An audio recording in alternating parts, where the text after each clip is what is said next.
श्री गौर भगवान के उपदेश से तीर्थराम को उसी समय उत्कट वैराग्य हो गया। उसने वस्त्र आभूषणों का त्याग कर एक फटी कोपिन धारण करी और तिलक लगा माला पहन श्री हरि से हरि नाम महामंत्र का उपदेश ग्रहण किया। पश्चात अति दीनहीन कंगाल के समान भिखारी वेश धारण करके ऊपर को भुजाएं उठाकर परम आनंद में हरि संकीर्तन करता हुआ नाचने लगा। उसकी ऐसी दशा देखकर उसकी परम सुंदरी पत्नी कमल कुमारी स्वामी के चरणों में गिरकर रोने लगी। तीर्थराम ने अपनी धर्मपत्नी की ऐसी भक्ति देखकर कृपा करके उसके कान में श्री हरि नाम महामंत्र सुना दिया। अब तो कमल कुमारी स्वामी की आज्ञानुसार सब धन दान कर भिखारी वेश में स्वामी के साथ रहकर हरि भजन करने लगी। बटेश्वर में श्री कृष्ण चैतन्य महाप्रभु ने 7 दिन तक ठहर कर सब लोगों को कृष्ण प्रेमी बना दिया।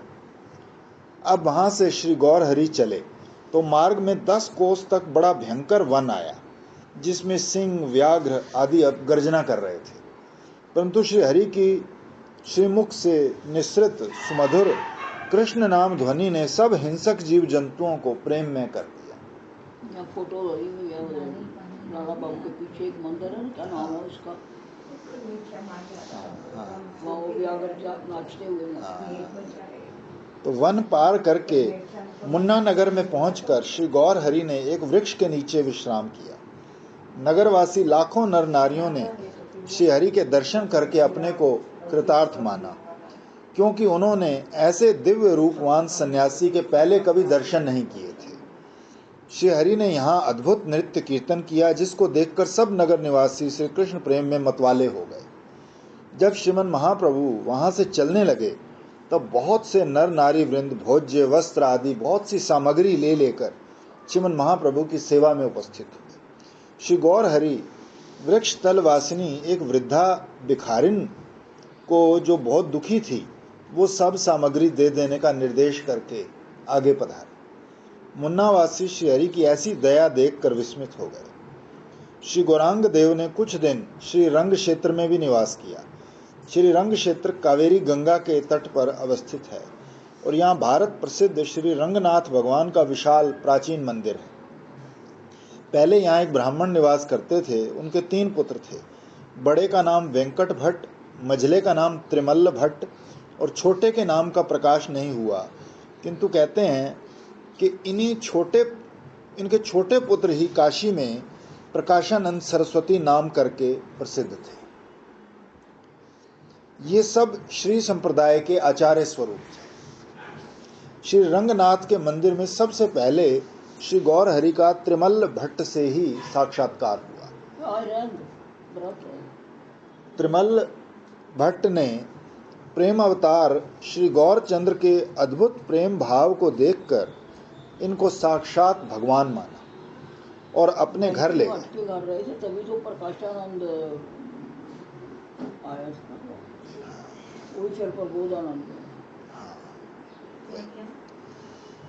तदनंतर श्री हरि को भिक्षा करवाकर प्रेम निधि श्री गौर भगवान के चरणों में गिरकर प्रार्थना करी कि भगवान चातुर्मास आ गया है, तो वर्षा के 4 महीने महानुभाव एक ही जगह निवास करते हैं, सो कृपा करके आप इस दास की कुटिया को पवित्र कीजिए।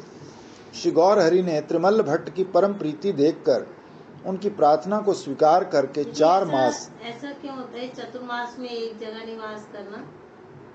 बारिश के दिन होते हैं ना, और अधिकांश लोग अनुष्ठान उसी में करते हैं, तो 4 महीने लगते हैं उसमें। 200 माला रोज करो तो 3 महीने अपने कई 3-4 बार किया, तो फिर वो बाहर नहीं जाना होता। अच्छा, उसी में ही करते थे।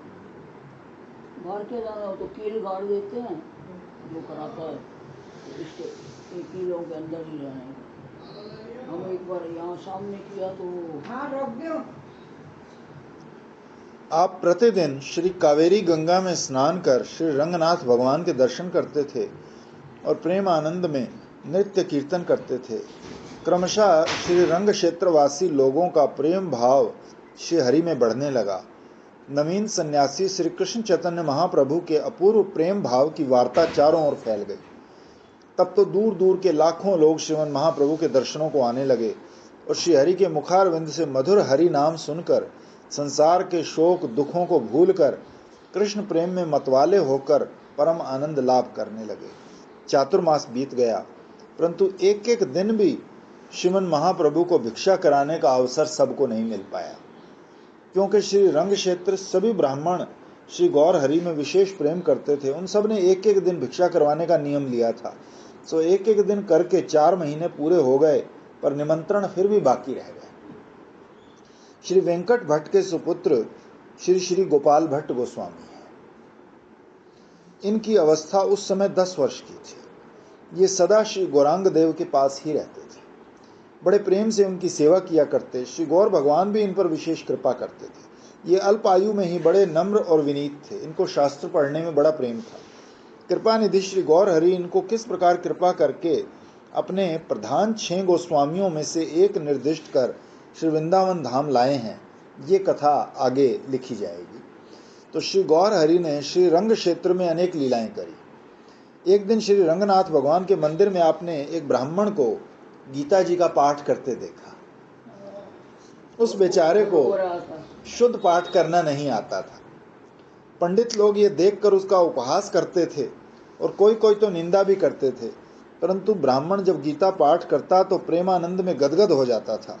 भावग्राही श्री भगवान उसका ऐसा प्रेम देखकर पास बैठकर सुनने लगे। जब गीता पाठ पूरा हो गया तब श्री गौर हरि ने ब्राह्मण से पूछा, महाराज, जब आप गीता पढ़ते हैं तो प्रेम में मग्न हो जाते हैं।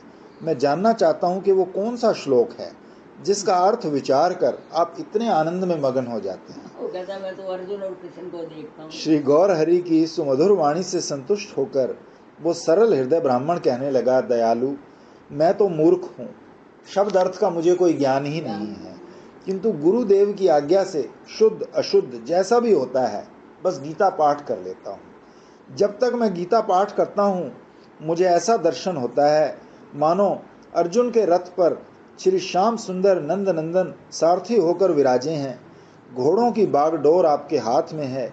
एक दृष्टि घोड़ों को चलाने में है और एक प्रेम भरी दृष्टि अपने परम भक्त अर्जुन पर पड़ रही है और सुमधुर वाणी से उनको उपदेश कर रहे हैं। बस इस दर्शन से ही मुझको परम आनंद का आवेश हो जाता है और इसीलिए मैं गीता पाठ नहीं छोड़ता। ब्राह्मण के प्रेम भरे वचन सुनकर भावनिधि श्री गौर भगवान ने उसको हृदय से लगा लिया। बोले, सच्चे गीता के अधिकारी आप ही हो, कारण कि जिसका आप जैसा भाव है वही गीता का अधिकारी है, हर एक नहीं। श्री गौरांग देव के अंग स्पर्श से ब्राह्मण को सर्व सिद्धि लाभ हो गई। श्री भगवान की कृपा से उसे श्री गौर चंद्र साक्षात श्री कृष्ण चंद्र भासने लगे। तब तो विप्र ने श्री गौर हरि के चरण पकड़कर रोते रोते विनती करी, महाराज, आपके दर्शनों में श्री कृष्ण भगवान के दर्शनों से भी दुगना आनंद आ रहा है। इससे मुझे तो यही निश्चय होता है कि आप वही अर्जुन के सारथी श्री कृष्ण चंद्र। करुणा कर श्रीमन महाप्रभु ने तब विप्र को एकांत में ले जाकर सब भेद बताया और निज मंत्र भजन उपदेश देकर सब भेद गुप्त रखने का निर्देश किया। बड़भागी ब्राह्मण को घर बैठे निधि मिल गई। 4 महीने में उसने श्री गौर भगवान की सेवा करके भजन की रीति और उपासना का तत्व यथार्थ रूप में जान लिया।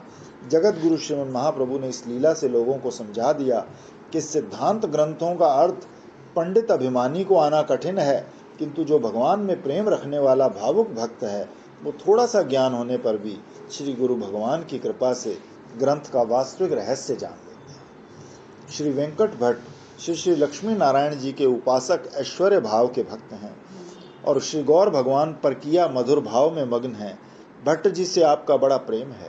कभी कभी परस्पर हास विनोद होता है। एक दिन रसिक चूड़ामणि श्रीमन महाप्रभु मुस्कुराकर वेंकट भट्ट से बोले, भट्ट जी, आपकी जो लक्ष्मी ठकुरानी हैं वो सदा श्रीमन नारायण के साथ ही रहती है, कारण कि पतिव्रताओं की शिरोमणि है, और हमारे ठाकुर श्री कृष्ण तो गोपाल हैं, गौ चराते हैं, फिर उन गोपाल के संगम की लक्ष्मी जी इच्छा क्यों करती हैं। ये कहकर गौर हरि ने श्रीमद् भागवत का वो प्रमाण दिया जहाँ श्री वृंदावनस्थ श्री बेलवन में लक्ष्मी जी कृष्णचंद्र से मिलने के लिए बड़ी भारी तपस्या कर रही हैं। श्री वेंकट भट्ट शास्त्र के बड़े ज्ञाता हैं, तो श्री गौरचंद्र की उपहास वाणी श्रवण कर कहने लगे, दयालु कृष्ण और नारायण एक ही स्वरूप हैं। बस कृष्ण रूप में लीला रूप और चातुर्य अधिक है और नारायण शांत स्वरूप हैं। कृष्ण और नारायण एक तत्व होने से लक्ष्मी का पतिव्रता धर्म नहीं जाता तथा परम पति श्री कृष्ण के संग की जो लक्ष्मी जी इच्छा करती हैं उससे श्री कृष्ण के ही संग से पतिव्रता का नाश नहीं होता, किंतु रास विलास का अधिक सुख मिलता है। अतः इसमें लक्ष्मी जी का कोई दोष नहीं ठहरता। आप इसमें प्रयास क्यों करते हैं? गुरांग देव ने पुनः हंसकर उत्तर दिया, जो आपने कहा वो तो ठीक है, परंतु शास्त्र तो ये कहता है कि लक्ष्मी जी को तो रास विलास का सुख मिला ही नहीं तथा वो रास विलास में योग भी नहीं दे सकी। ऐसा क्यों? क्या श्रुति वृंद ने तपस्या द्वारा रास बिहारी श्री कृष्ण का अंग संग पा लिया? ये कहकर अपने मत के समर्थन में श्रीमद् भागवत के कई प्रमाण दिए। वेंकट भट्ट श्री गौर हरि के मुख की ओर देखने लगे और कोई उत्तर नहीं दे सके। पुनः हाथ जोड़कर बोले, भगवान मैं तो क्षुद्र बुद्धि जीव हूँ। श्री भगवान की लीला कोटि समुद्र गंभीर है, उसमें मेरा मन प्रवेश नहीं कर सकता। आप साक्षात कृष्ण हैं, अपनी लीला के रहस्य को आप ही जानते हो। कृपया करके जिसको जनाना चाहो वही इसको जान सकता है। ये सुनकर गौर हरि मंद मंद मुस्कुराए और माधुर्य भजन तत्व का उपदेश करते हुए कहने लगे, भट्ट जी, श्री कृष्ण का ये विलक्षण स्वभाव है कि वो सदा सबको अपने अनुपम सौंदर्य से अपनी ओर खींचते हैं, परंतु श्री कृष्ण चंद्र के चरणारविंद ब्रजवासियों का भाव धारण करने से ही मिलते हैं। सब ब्रजवासी श्री कृष्ण को ईश्वर नहीं मानते। इसमें ब्रजेश्वरी श्री यशोदा जी का प्रमाण प्रत्यक्ष है, जिन्होंने श्री कृष्ण को अपना पुत्र जानकर उखल से बांध दिया। और सखाओं को देखिए, वो उनके कंधों पर चढ़ जाते हैं, भांति भांति की क्रीड़ाएं उनके साथ किया करते हैं। शुद्ध ब्रजवासी श्री कृष्ण को नंद बाबा का पुत्र और अपना जात भाई ही समझते थे। बात तो ये है, ब्रजवासियों को श्री कृष्ण के ईश्वर होने में तथा उनके ऐश्वर्य में कोई प्रेम नहीं था। वो तो श्री कृष्ण के माधुर्य रस के रसिक थे। ये कहकर श्री गौरचंद्र ने श्रीमद् भागवत का एक श्लोक पढ़ा, जिसका अभिप्राय ये था कि गोपिका नंदन श्री कृष्णचंद्र जैसे भक्तिमान लोगों को सुख में मिल जाते हैं, वैसे देह अभिमानी तपस्वियों, निवृत्त अभिमानी आत्मभूत ज्ञानियों को भी सुलभ नहीं है। इसके उपरांत श्री गौर हरि वेंकट भट्ट को गोपियों का महत्व समझाते हुए कहने लगे, वेद की सब श्रुतियां जब गोपियों की अनुगता होकर गोपी भाव धारण कर नंद नंदन श्री कृष्ण का भजन करती हैं, तो उनके संग से उनमें शुद्ध ब्रज रस का भाव आ जाता है, जहाँ ऐश्वर्य की गंध मात्र भी नहीं है, और तभी वो रस विलास की अधिकारिणी होती है। श्री कृष्ण की गोप जाति होने से गोपिकाओं से उनका स्वाभाविक प्रेम है। देवी या कोई अन्य स्त्री को वो स्वीकार नहीं करते। लक्ष्मी जी ने गोपियों की अनुचरी होकर तो भजन किया नहीं, किंतु उसी शरीर से तपस्या के द्वारा श्री कृष्ण का संगम चाहा, तभी उनको रास विलास का सुख नहीं मिला। इतना सुंदर एक्सप्लेन किया। वास्तव में आजकल यहाँ की पुरानी औरतें हैं, उनका यही भाव है। मैं आपको सुनाया नहीं, भगवान होएगा तेरे लिए। हमारा तो रोज मूड मारता है। हम परिक्रमा जा रहे थे, दरानी जेठानी आपस में वही सास बहू की बातें कर रही। मैंने ऐसे ही कह दिया, हम परिक्रमा कर रही हो, कोई भगवान की बात कर चर्चा क्या? तो वही सास ननद की बातें कर रही। भगवान होगा तेरे लिए। हमारा था वो रोज मूड मारता था, का भगवान है। जवाब दिया उसको, ठीक है। पहले लिख आए हैं कि श्री वेंकट भट्ट श्री लक्ष्मी नारायण के उपासक हैं और उनको श्री नारायण के स्वयं भगवान होने का बड़ा अभिमान है, परंतु श्रीमन महाप्रभु के श्रीमुख की उपरोक्त वाणी सुनकर इनको निश्चय हो गया कि स्वयं भगवान तो श्री कृष्ण ही हैं। तो भी वेंकट भट्ट का जो दूसरा बेटा था, वो तो काशी में जाके फिर वही वेदांत में पढ़ा, तो महाप्रभु की कृपा से उसको फिर ये ब्रज रस मिला। कारण कि श्री कृष्ण स्वयं भगवान ना होते तो श्री नारायण ही स्वयं भगवान होते, तो श्री कृष्ण की ओर लक्ष्मी जी का मन क्यों जाता। श्री गौर भगवान भट्ट जी के निश्चय को सुदृढ़ करने के लिए फिर बोले, ध्यान रहे, श्री नारायण गोपियों के मन को श्री कृष्ण से छुड़ाकर अपनी ओर नहीं खींच सकते। इसमें निम्न कथा प्रमाण है कि जब वृंदावन की कुंजों में गोपिकाएं श्री कृष्ण चंद्र को खोज रही थी, तो खोजते खोजते एक कुंज में पता लगा श्री कृष्ण छिपने के लिए कोई और उपयुक्त स्थान ना पाकर चतुर्भुजी नारायण बन गए। वो पेड़ अभी भी है, यात्रा में हमने दर्शन किया। तो उनसे पूछ रही है हमारा कृष्ण कहाँ है। हाँ, तो गोपियों ने दूर से देखकर कहा, अरे सखी, कौन सी जगह है ये जो है ना लंका है, रामेश्वर, उधर उस साइड। तो गोपिकाओं ने दूर से देखकर कहा, अरे सखी, ये तो लक्ष्मीनाथ खड़े हैं, चलो इनकी प्रदक्षिणा करके दंडवत करें और अपने प्रीतम का पता पूछें। वही किया। फिर हाथ जोड़कर श्री नारायण से गोपियों ने प्रार्थना करी, लक्ष्मीनाथ, कृपया करके ऐसा वरदान दो जिससे श्री नंद नंदन प्यारे श्याम सुंदर सदा हमारी आंखों के आगे रहे। कहते हैं दो बुझा उसी वक्त गिर गई जब गोपियां आई।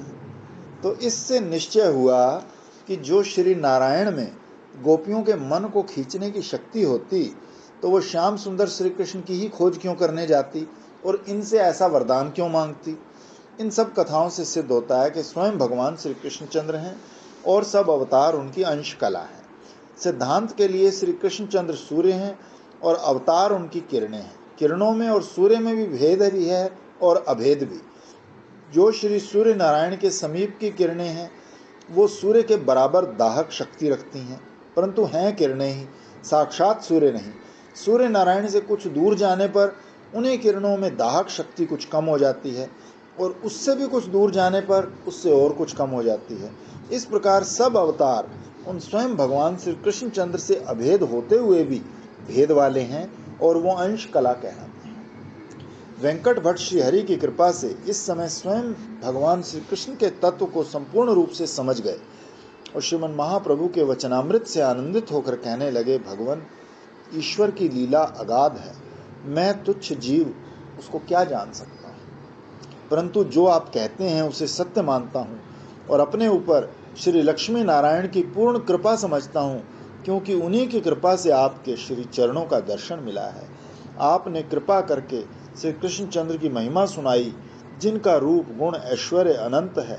इससे निश्चय हुआ कि श्री कृष्ण ही भक्ति ही सर्व। लक्ष्मी रुष्ट होके पड़ी है ना, वहाँ पत्थर फेंक रही है उधर से, उसी से ये सारा नया वृंदावन कंस्ट्रक्शन हो रही। खत्म ही नहीं हो रही। श्री गौर हरि ने भट्ट जी की वार्ता से परम तुष्ट होकर उनको प्रेम आलिंगन दान कर कृतार्थ किया। उस दिन से वेंकट भट्ट श्री कृष्ण भजन करने लगे तथा अपने सब शिष्य वर्गों को भी श्री कृष्ण तत्व समझाकर उनको श्री कृष्ण भक्त बना दिया। वेंकट भट्ट के सुपुत्र गोपाल भट्ट उस समय श्रीमद् भागवत पढ़ रहे थे और श्रीमन महाप्रभु की बड़े प्रेम से सेवा करते थे। श्री गौरांग देव का भी इन पर बड़ा अनुग्रह था। श्री गौर हरि ने इनमें ब्रज रस खूब अच्छी तरह भर दिया। चातुर्मास व्यतीत होने पर जब श्रीमन महाप्रभु वहां से चले तो वेंकट भट्ट मूर्छा खाकर गिर गए। फिर कुछ देर में सावधान होने पर श्री हरि के साथ जाने को तैयार हो गए। करुणानिधि गौर भगवान ने भट्ट जी को बड़ी कठिनाई से वापस घर लौटाया, परंतु बालक गोपाल भट्ट रोकर गौर हरि के पीछे पीछे हो लिया। भक्त वत्सल श्री गौर हरि ने बच्चे को हृदय से लगाकर सांत्वना दी। कहा, वत्स, अब तो तुम घर पर ही रहकर माता पिता की सेवा करो, फिर उनसे वियोग होने पर जब तुम श्री वृंदावन धाम आओगे तो वहां बड़ा सुख मिलेगा।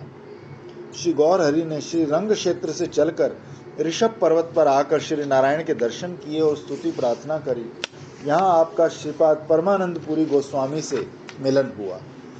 इन पुरी गोस्वामी से हम पूर्व परिचित हैं क्योंकि इन्होंने यहाँ चातुर्मास किया था। श्री गौर हरि इनको पाकर बड़े आनंदित हुए, इनके श्री चरणों में दंडवत किया। परमानंदपुरी गोस्वामी भी नदिया नागर को हृदय से लगाकर बड़े सुखी हुए। जिस समय महाप्रभु दक्षिण यात्रा को चले थे उसी समय इनकी भी यात्रा हुई थी। तीर्थ यात्रा करके आप यहाँ ऋषभ पर्वत पर आकर ठहर गए थे। श्री गौरांग देव ने ऋषभ पर्वत पर 3 दिन निवास करके श्री पुरी गोस्वामी के साथ श्री कृष्ण कथा का आनंद लिया। जब श्री गौर हरि चलने लगे तो पुरी गोस्वामी ने कहा, मैं यहाँ से श्री पुरुषोत्तम क्षेत्र को ही जाऊंगा, फिर वहां से गौड़ देश को जाऊंगा। श्री गौरचंद्र ने कहा, मैं भी सेतु बंध तक जाकर फिर नीलाचल आकर आपके दर्शन करूंगा। आपके सत्संग की मुझको बड़ी इच्छा रहती है, कृपया करके नीलाचल में अवश्य मिलना।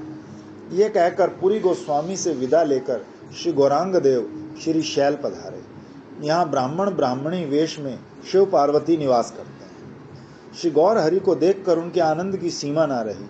3 दिन तक उन्होंने श्री गौर भगवान को ठहराकर परम प्रेम से भिक्षा कराई। यहाँ एकांत में बैठकर शिव पार्वती के साथ अनेक गुप्त कथाएं हुई और यहाँ से चलकर श्री गौर हरि काम कोष्ठी पूरी होते हुए दक्षिण मथुरा पधारे। ये स्थान आजकल मदुरा के नाम से विख्यात है। ये देखो दीदी, वही आप बताते हो ना कि वो जब विग्रह एक बार भेजना था मथुरा और लिख दिया मदुरा, तो वहां पहुंच गए थे। ये देखो, ये बता रहे हैं, कह रहे हैं पहले उसका नाम दक्षिण मथुरा ही था। और तो वो ये जो संकेत बिहारी में प्रतिष्ठित है ना, ये विग्रह तो बनाया गया था क्योंकि वो लिखने वाले ने मथुरा की जगह मदुरा लिख दिया। वो अपना सैर करने वहाँ तो वो पिन कोड नहीं लिखा होगा ना यहाँ का, क्योंकि आजकल तो पिन कोड से इजीली यहाँ का सब बंदोबस्त हो गया। क्या करें, तो उन्होंने फिर बनवा के जल्दी में वो करवा दिया। तो ये जो हमारे आश्रम का है ना, ये वो है। तो ये स्थान 20 दिन के बाद सैर करके आए तो वहाँ पड़े रहे। वहाँ पड़े तो आत्माराम और एक नंद कुमार होता था बाबा का शिष्य, ये दोनों वहाँ गए। तो उसने कहा कि बड़ी दुख की बात है, सेवा नहीं हो रही, इतना सुंदर विग्रह, हम क्या करें, हम तो पधरा चुके हैं। उसने कहा कितने में दोगे? 2000 लाओ। अब ये तो आए बाबा जी, बोले तो मुझे 10 की बनाओगे, अब सेवा कौन करेगा, ये है वो है। उन्होंने कहा बाबा साहब बोलेगा तो 10 लोगों ने सुना है, एक घर से रोज भिक्षा आती थी इस विग्रह के लिए। धीरे धीरे बढ़ता है। ये स्थान आजकल मदुरा के नाम से विख्यात है। दक्षिण भारत का ये एक सुप्रसिद्ध नगर है। यहाँ मीनाक्षी देवी का बड़ा विशाल मंदिर है।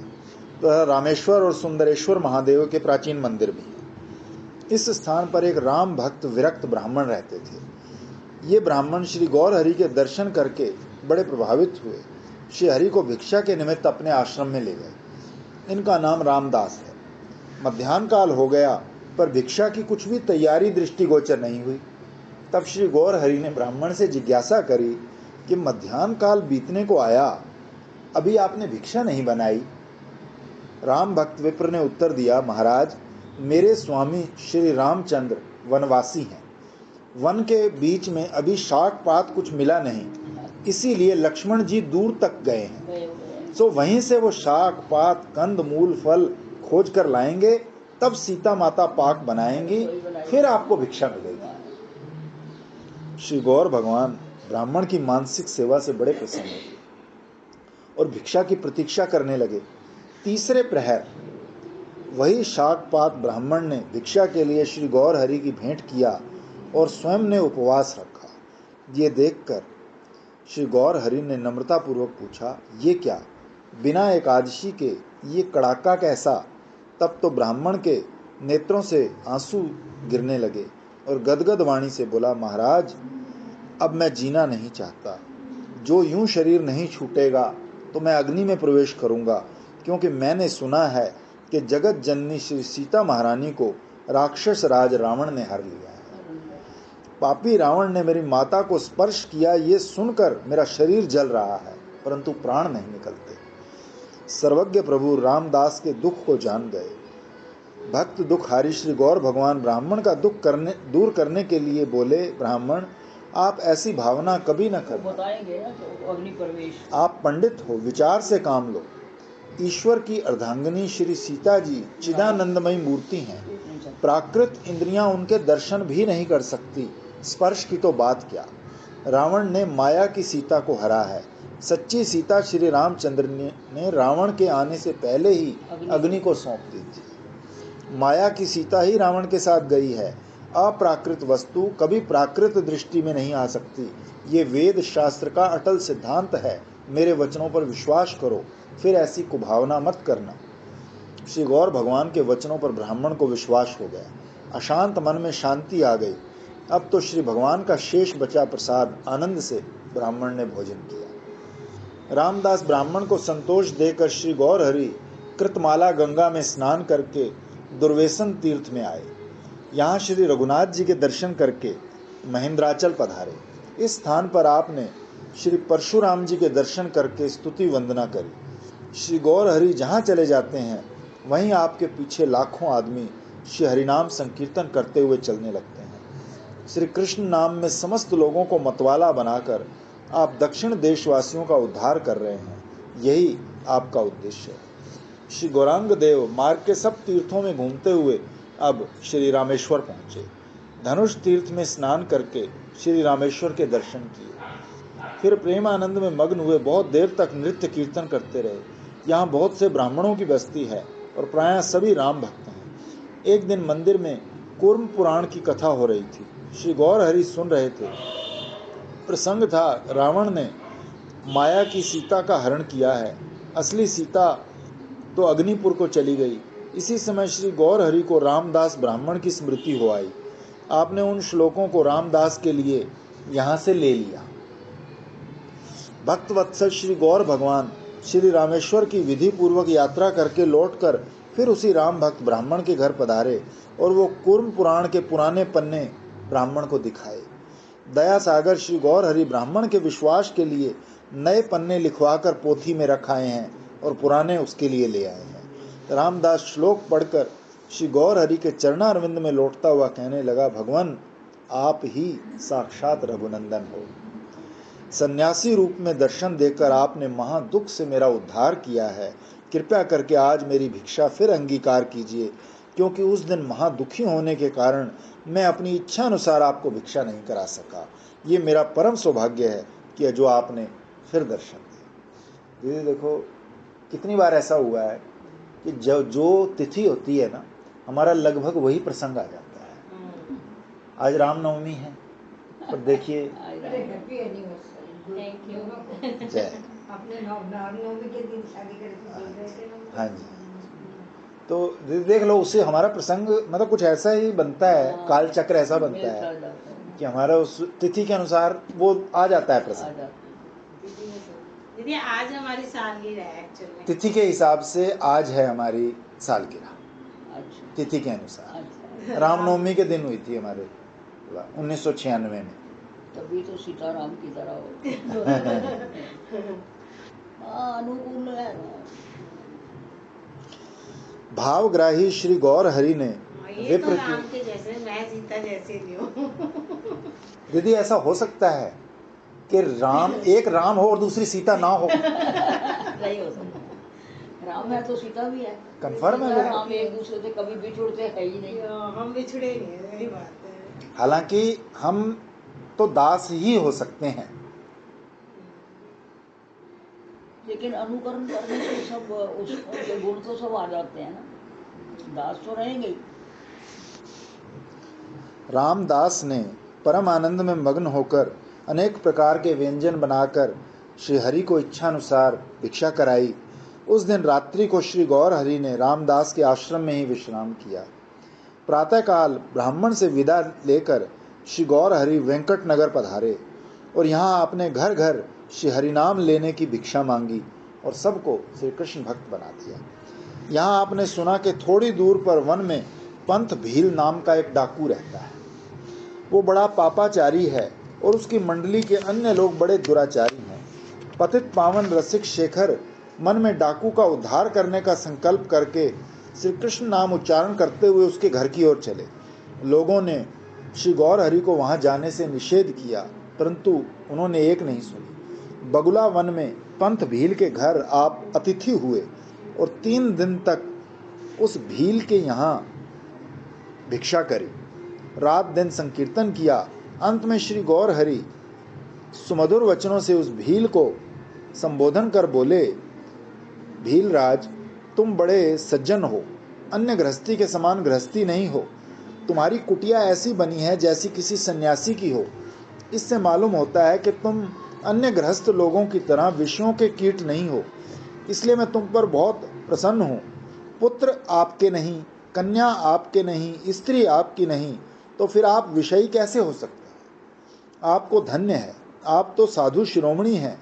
विषय वैभव तो आपके लिए तृण के समान है, उसको आप चाहो तो कभी भी त्याग कर सकते हो, क्योंकि घर में बेड़ी रूपा नारी आपके साथ नहीं है। जब आपके शिष्य आपको चारों ओर से घेर लेते हैं तो मंडली में आप तो महंत से मालूम होते हो। मेरे विचार में आप परम सज्जन हो।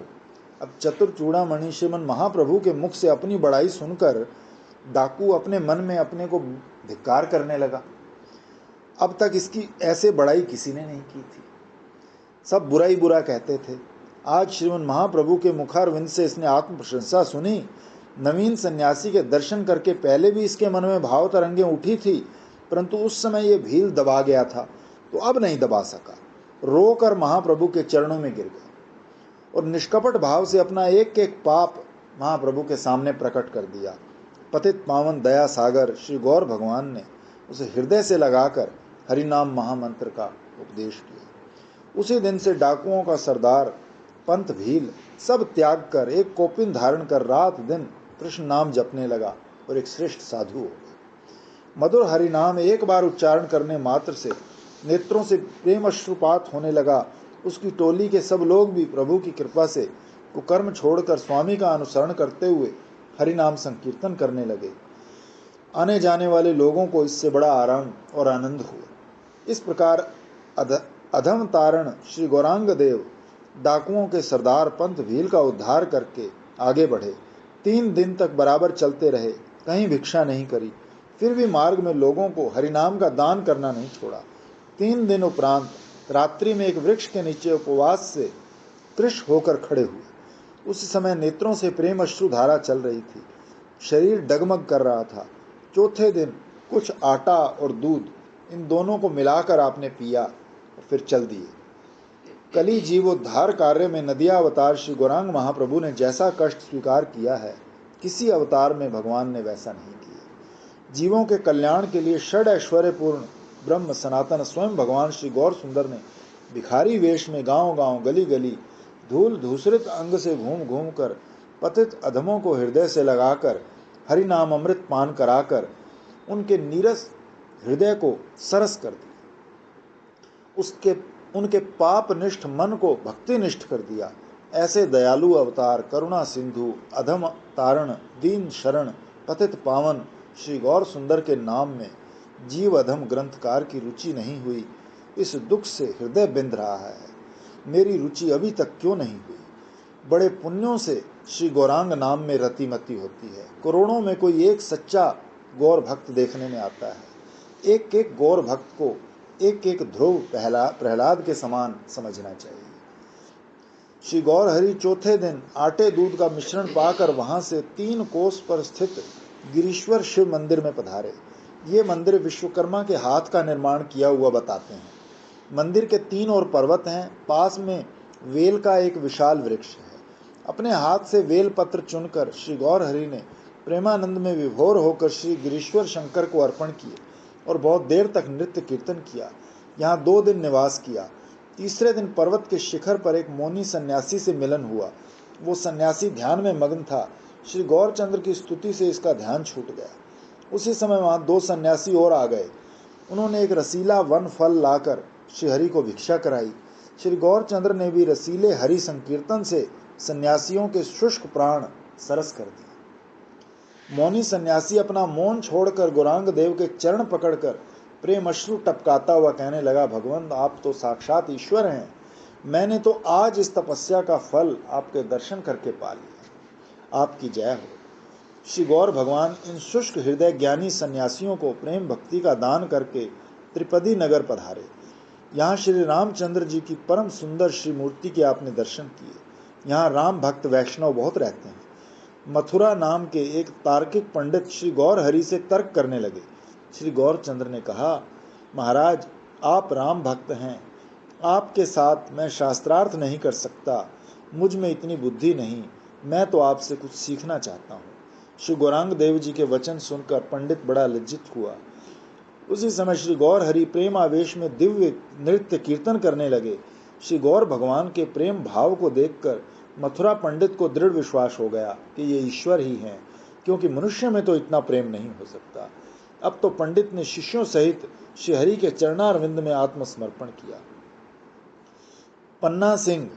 पन्ना नरसिंह तीर्थ में श्री नरसिंह देव जी के दर्शन हैं।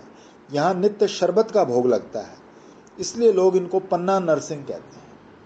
यहाँ के प्रधान पंडा माधवेंद्र भुजा ने श्रीहरि को प्रसादी माला और शरबत दिया। श्री गौरांग देव उसे पाकर प्रेमानंद में बहुत देर तक नृत्य कीर्तन करते रहे। वहाँ के रहने वाले सब लोग श्री गौर सुंदर के मुख से मधुर हरिनाम सुनकर वैष्णव हो गए। वहाँ से चलकर हरि ने विष्णु कांची में श्री लक्ष्मी नारायण के दर्शन किए। उस समय भवभूति नाम के सज्जन श्री लक्ष्मी नारायण की बड़ी प्रेम से सेवा करते थे। उनकी सती स्त्री मंदिर को नित्य अपने हाथ से मार्जन करती थी।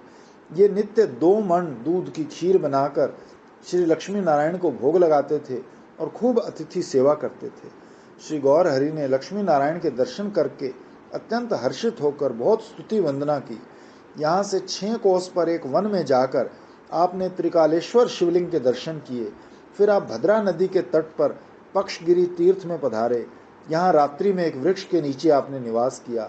उसी दिन रात को वहाँ एक भयंकर शेर आया। श्री गौरचंद्र उस समय बैठे हरि नाम जप रहे थे। सिंह ने श्री गौरांग देव के दर्शन करके सर झुका दिया और बैठ गया, और फिर कुछ देर तक हरिनाम अमृत का पान करके वन को चला गया। यहाँ से 5 कोस चलकर काली तीर्थ में आकर श्री गौर हरि ने श्री वराह भगवान के दर्शन किए। फिर आप संधि तीर्थ पधारे। यहाँ नंदा और भद्रा दोनों गंगाओं का संगम है। श्री हरि ने यहाँ स्नान करके हरि संकीर्तन किया। इस तीर्थ के स्वामी का नाम सदानंदपुरी था। वो अद्वैतवादी था, परंतु श्रीमन महाप्रभु के संग से श्री कृष्ण भक्त हो गया। तदनंतर श्री गौर हरि चाईपंदी तीर्थ पधारे। वहाँ के सब लोग बड़े सदाचारी थे। वहाँ एक 100 वर्ष की बुढ़िया बड़ी तेजस्विनी सिद्धेश्वरी नाम की भैरवी वृक्ष के नीचे बैठी जप कर रही थी। उसके शरीर में अस्थि और चर्म मात्र ही अवशिष्ट था। वो जप करते करते सिद्ध हो गई थी। उसके दर्शनों को बहुत लोग आते थे। श्रीमन महाप्रभु ने उसके दर्शन किए और वहीं पास में श्रृंगाली नाम की भैरवी देवी के भी दर्शन किए। फिर आप नागर नगर पधारे। यहाँ श्री राम लक्ष्मण श्री विग्रह के दर्शन किए। इस नगर में बहुत लोगों की बस्ती है। श्री हरि ने वहाँ 3 दिन निवास करके हरिनाम संकीर्तन का खूब प्रचार किया। नगर की क्या बात, आसपास के गांवों के लोग भी श्री गौर हरि से नाम रतन धन पाकर कृतार्थ हो गए। इस नागर नगर में एक हरि नाम का द्वेषी ब्राह्मण रहता था। एक दिन वो अपनी टोली को लेकर श्री हरि के सन्मुख पहुंचा और कपटी सन्यासी कहकर गौर हरि की निंदा करने लगा, परंतु श्रीमन महाप्रभु ने उसकी ओर ध्यान नहीं दिया। इस पर खींच कर उसने ये यहाँ तक दुस्साहस किया कि वो श्री हरि पर हाथ उठाने को तैयार हो गया। तो दया सागर पतित पावन श्री गौर हरि ब्राह्मण को पास बुलाकर बोले, भाई तुम मुझको बेशक मारो, परंतु मुख से एक बार मधुर हरि नाम तो बोलो, फिर मैं तुम्हारे अधीन हूँ। ब्राह्मण का दुराचार देखकर नगरवासी उसे मारने के लिए चले, किंतु दयामय हरि ने उन सब को संकेत से मना किया। ब्राह्मण को प्रेम भरे नेत्रों से निहारते हुए सुमधुर वाणी में उपदेश करने लगे, ब्राह्मण तुम हरि हरि बोलो तो सही, देखो कितना सुख मिलेगा। इस अनित्य शरीर में कोई और सुख नहीं। श्री हरि नाम अमृत में स्नान करके आनंद उठाओ। देखना मरण समय में इस जड़ पिंड शरीर के साथ कोई नहीं जाएगा। भाई बंधु स्त्री पुत्र इनमें कोई किसी का नहीं, सब अर्थ के दास हैं। अंत में ये शरीर श्रृंगाल और कुत्तों का भोजन बनता है, या राख का ढेर हो जाता है, या गल कर नष्ट हो जाता है। ये निश्चय समझना। इसलिए हरि हरि बोलकर भुजा उठाकर तुम मेरे साथ नाचो, फिर तुमको यमराज का घर नहीं देखना होगा। पुत्र दारा, ये सब 2 दिन का मेला है। अपना छल करके सब अपना काम बनाना चाहते हैं। बिना स्वार्थ के परम बंधु तो हरिनाम हैं। तुम ही विचारो, इस संसार में तुम्हारा कौन है? जिस नारी को तुम प्यारी कहते हो वो तो कठिन फांसी है। उसके मुख में अमृत और भीतर विष है। ये इस जीव को अपने चरम लक्ष्य से गिरा देती है। नारी का जो प्रेम है वो विष से अधिक विषैला है। इस विषैली बेल के फल लगते हैं पुत्र कन्या। मरण काल में ये विष के फल जब चाचा काका कहकर पुकारते हैं तो जीव को श्री भगवान से विमुख कर देते हैं। ये सब बातें विचार कर भक्ति पूर्वक हरि नाम का उच्चारण करो। मुझको खूब मारो, पर उच्च स्वर से हरि हरि बोलो, मैं तुमसे यही भिक्षा मांगता हूँ। अंत में प्रेम से बोला हुआ हरिनाम ही साथ जाएगा और ये तुमको अनंत काल तक आनंद प्रदान करेगा। गौर हरि का उपदेशामृत का पान कर उपस्थित जन समूह उच्च स्वर से बारंबार हरि ध्वनि करने लगा। पाखंडी ब्राह्मण भी लज्जित होकर हरि ध्वनि करके नाचने लगा। हरिनाम के स्मरण से तत्काल उसके चित्त की शुद्धि हो गई। नेत्रों से प्रेम अश्रु गिरने लगे। रोते रोते श्री गौर हरि के चरणों से लिपटकर उसने क्षमा तथा कृपा के लिए प्रार्थना करी। पतित पावन दया सागर श्री गौर भगवान उसको प्रेमालिंगन द्वारा कृतार्थ करके वहां से चल दिए।